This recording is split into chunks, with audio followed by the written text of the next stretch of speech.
Sejam muito bem-vindos ao nosso terceiro e infelizmente último bloco, né? Espero que vocês estejam gostando. E, gente, ó, é o terceiro. Se você não viu o primeiro e nem viu o segundo, é porque você não ativou o sininho, hein?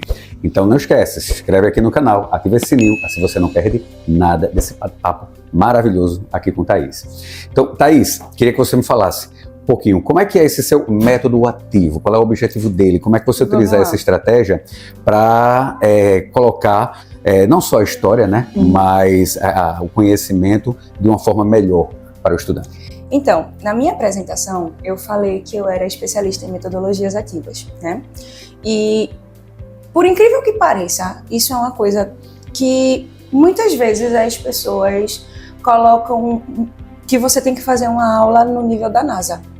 Mas com a cartolina, papel, hidrocor, coisa simples, a gente consegue fazer uma aula ativa, né? Porque a gente não é necessariamente sobre o aspecto da tecnologia estrutural. Se você tiver, cara, muito melhor, né?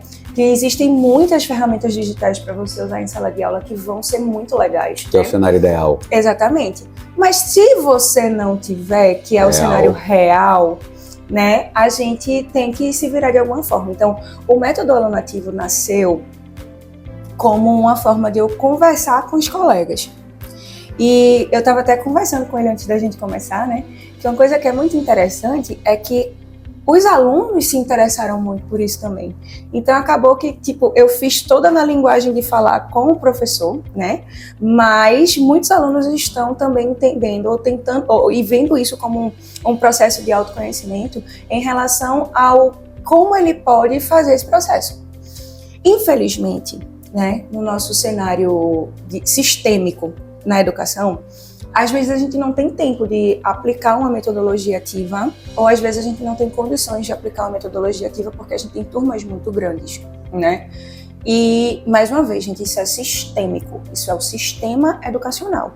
E as pessoas que estão no sistema educacional, seja instituição, seja professor, seja diretor, seja aluno, tem que dançar conforme a música e é isso aí, você está lançado à sua sorte.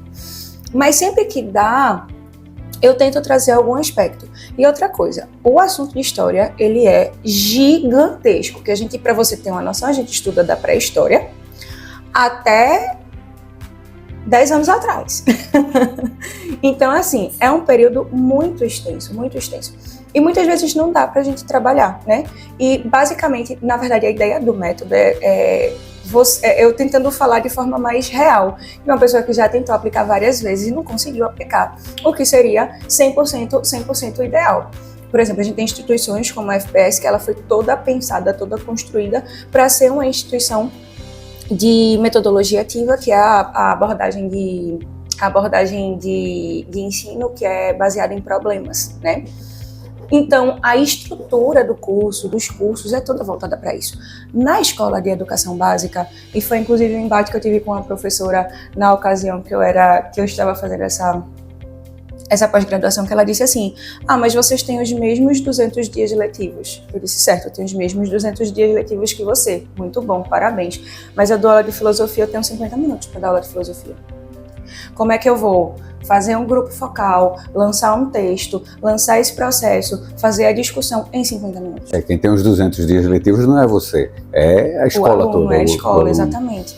Então, assim, eu tento trazer essa estratégia de fazer ser mais factível, entende? E tentar trazer um pouco da minha visão em relação a isso. E uma coisa que eu sempre deixo muito claro em todo o processo do curso, né? Não é uma imposição. E eu não estou dizendo com isso que eu sou mais evoluída que você. Você está mostrando uma estratégia, uma ferramenta que vão filtrar, inclusive. Exatamente. E você filtra, obviamente, aquilo que é positivo para você. E, basicamente, a ideia é justamente essa. É você ter contato com visões que muitas vezes você não tem contato no seu dia a dia para dar uma arejada, né? É importante dar essa arejada. E é importante você entender que você tem possibilidades de produção que estão para além do que a gente chama de tradicional. Sim. E Outra coisa, minha gente, muita gente que aborda metodologias ativas, elas falam, não, porque deixa o ensino tradicional de lado. Minha gente, pelo amor de Deus, você não vai conseguir fazer uma disciplina inteira só com metodologias ativas. Você vai cansar, o aluno vai cansar, e a ideia que seria de trazer essa arejada não vai ser, ele vai precisar arejar com o tradicional. Exatamente. Não é para fazer esse efeito rebote, mas a é para bronca você entender também que é você tem essas ficar só no possibilidades. tradicional e numa sociedade que está mudando, o aluno está mudando, Exatamente. é muito dinâmico com as novas tecnologias para você também ficar 100% no tradicional. Exatamente. Então você com tem que certeza. beber dessas fontes diferentes. Você tem que entender que você tem que fazer uma mescla, não é o excesso nem de um nem de outro.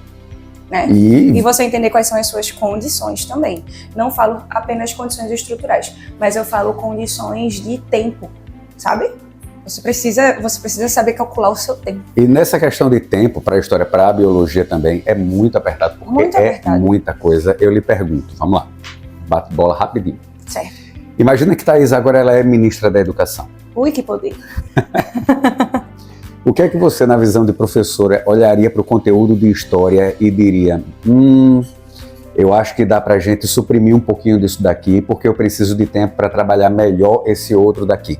Eu quero esses 2 pontos. O que é que a gente poderia diminuir para dar mais ênfase a? Veja só, é até complexo eu dizer que a gente tem que diminuir isso, porque a gente está falando de 1000 anos de história, né? Mas eu acho que a gente deveria priorizar mais o tempo presente, né? Até porque a gente tem que pensar que as provas que a gente se prepara para fazer são provas que trazem muito esse paralelo comparativo do tempo presente, né? E eu acho que faria de uma forma mais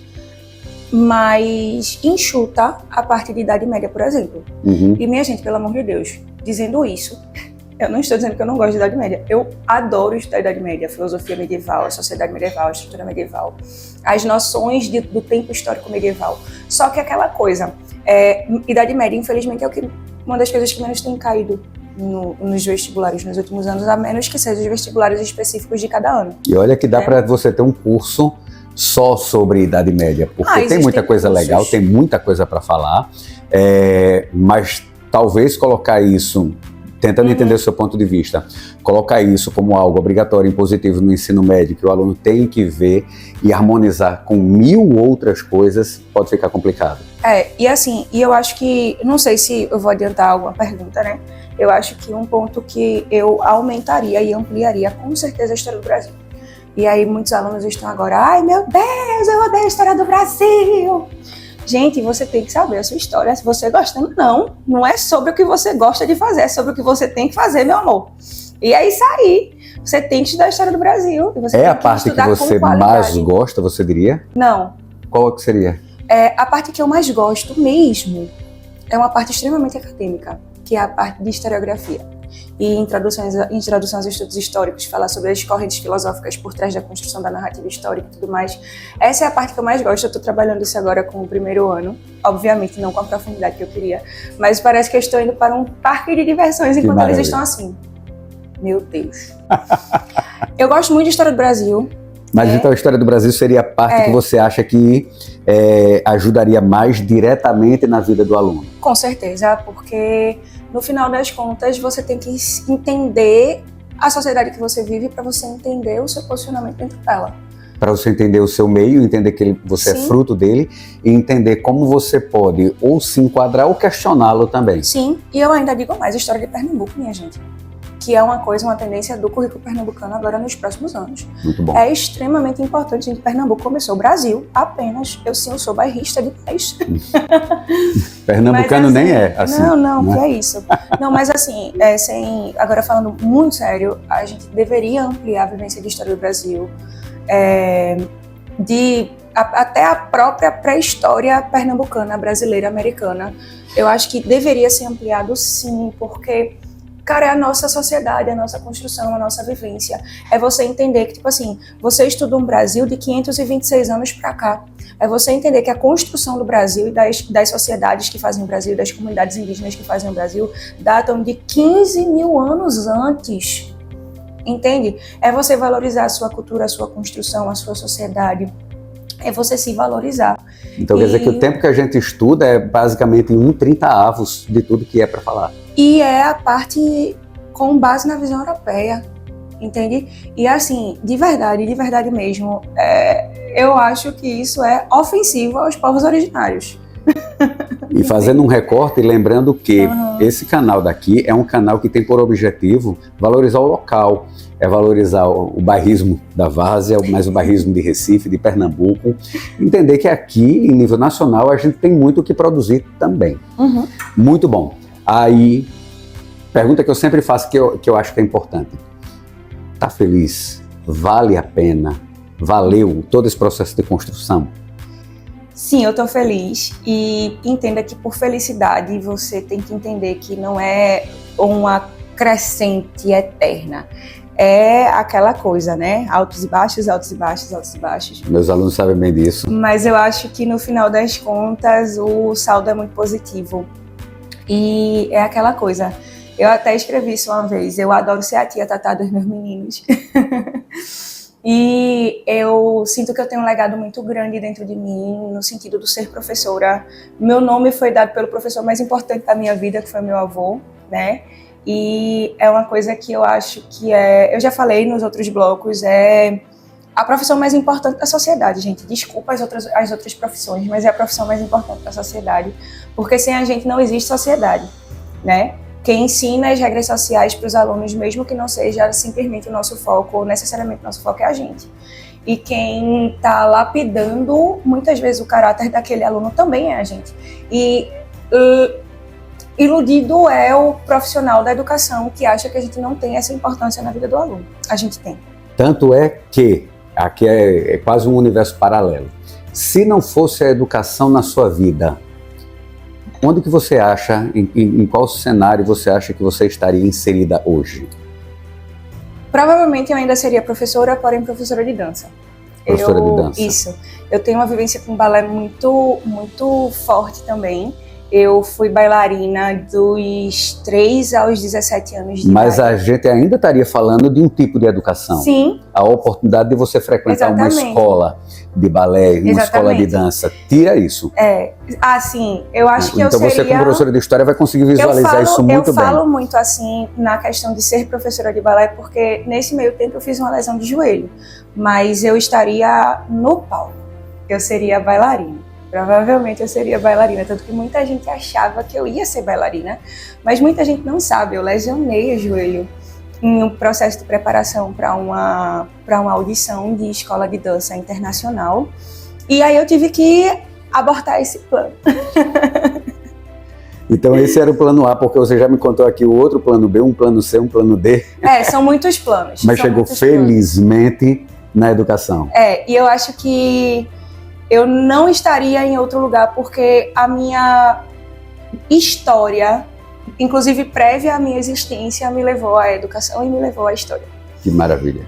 Meu avô materno era professor de português, e eu tenho, vocês acreditando ou não, eu tenho uma ligação espiritual muito grande com ele. Ele morreu no dia 20 de julho, eu nasci no dia 20 de setembro. Ele foi a primeira pessoa que disse que eu ia ser eu. Ele disse, antes de todo mundo saber que eu era menina e tudo mais, ele passava a mão na barriga da minha mãe e dizia assim, a Thaís que eu ainda não tenho. Eita. E aí meu nome é em homenagem a ele, né? Aquela que é digna de confiança, aquela que é digna de respeito, o significado do meu nome é esse. E eu tenho uma história muito forte dentro da minha família, dentro da família do meu pai também, eu te contei na quinta-feira, né, processo migratório, tudo mais, é um relacionamento muito forte. Esse aqui é um resumo, a gente já fez uma conversa de 3 horas antes disso daqui, pessoal. Exatamente, então assim, eu acho que tudo acontece porque tem que acontecer, né, e eu acho que eu fui inserida nesse ponto porque, no final das contas, o que mais une um grupo de pessoas é uma boa história a ser contada. Que maravilha, que maravilha. Professora de história falando isso. E qual o recado que você daria aí para aquele que é o seu aluno, aquela pessoa que está no ensino médio, que está ali na dúvida, estou querendo saber o que é que eu vou fazer da vida, o que é que você diz? Mulheres também, o que é que você diria para eles? Eu, sempre que os meninos vêm com a camisa para assinar, eu escrevo a mesma coisa, né? Ouse ser. Você tem que ter a ousadia de ser e de se exercer.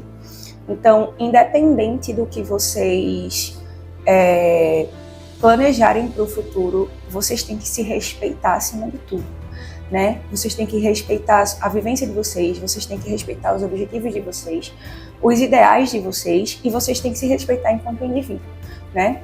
E quando eu falo sobre a ousadia de se exercer, eu tiro muito por mim, porque foi muito ousado na época eu me tornar professora, uma pessoa que não olhava nem pro lado, que era extremamente tímida, né? E que é aquilo, a sociedade vai tentar te moldar, não quer que você faça nada disso. Então, tenha a ousadia de ser quem você é, de ser quem você quer ser, e de ser quem você essencialmente se reconhece. E onde é que a gente... de onde seja, né? E onde é que a gente encontra mais sobre Thaís? Onde vocês encontram mais sobre Thaís, né? No Instagram, História por Thaís, né? Tá aqui na tela. Isso.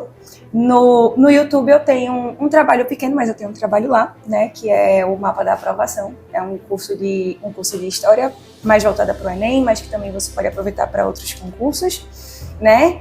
E é isso, nas escolas, na vida...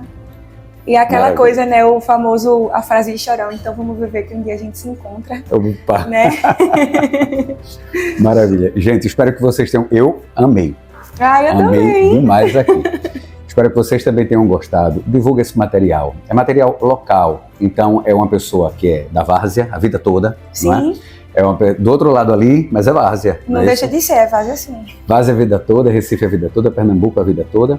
E que está aqui fazendo, investindo em transformações, transformando a sua vida que está nos assistindo e de outras pessoas se você nos ajudar. Se você compartilhar esse material, então ajuda a gente a divulgar esse material local de qualidade para ajudar as pessoas a ficarem muito bem. Thaís, exatamente. Muito obrigado. Muito obrigada. Pela sua disponibilidade de tempo, por essa conversa maravilhosa. Foi massa. Fiquem muito bem.